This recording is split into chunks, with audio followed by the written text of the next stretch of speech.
வாழ்நாள் சாதனைக்கான தயான் சந்த் விருதை பெற்றுக்கொண்டு தமிழகம் திரும்பிய கபடி வீராங்கனை கவிதா செல்வராஜுக்கு சென்னை விமான நிலையத்தில் உற்சாக வரவேற்பு அளிக்கப்பட்டது.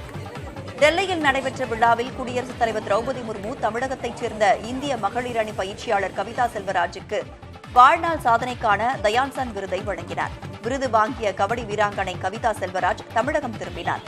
அவருக்கு சென்னை விமான நிலையத்தில் மாலை அணிவித்து பொன்னாடை போர்த்தி பூங்கொத்து கொடுத்து உற்சாக வரவேற்பு அளிக்கப்பட்டது. இதனையடுத்து செய்தியாளர்களிடம் பேசிய கபடி வீராங்கனை கவிதா செல்வராஜ், ஒரு வீரராக இருந்து பயிற்சியாளராக தொடர்வதன் மூலம் வாழ்நாள் சாதனையாளர் விருது கிடைக்கும். அந்த வகையில் தாம் மிகவும் மகிழ்ச்சி அடைவதாக தெரிவித்தார். மேலும் தனது பயணத்தை இத்தோடு நிறுத்திக் கொள்ளாமல் தமிழகத்திற்கு நிறைய வீரர்களை உருவாக்கி தர ஆசைப்படுவதாகவும் தெரிவித்துள்ளார்.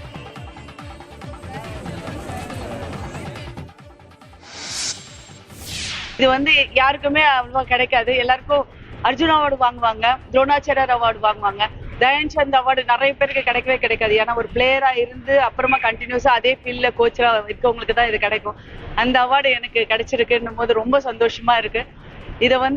இதோட விட்டுலாம என்னோட அச்சீவ்மெண்ட் எப்படி நல்லபடியா முடிஞ்சதோ அதே மாதிரி நிறைய பிளேயர்ஸை உருவாக்கணும், இந்த தமிழகத்துக்கு நிறைய பிளேயர்ஸ் உருவாக்கி கொடுக்கணும், இன்டர்நேஷனல் பிளேயர்ஸ் நிறைய பிளேயரை உருவாக்கணும் அப்படின்றதுதான் என்னோட ஆசை.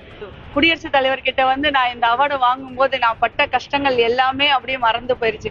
இது என்னோட பல நாள் கனவு நிறைவேறிருக்கு அப்படின்னு நினைக்கும் போது ரொம்ப சந்தோஷமா இருக்கு.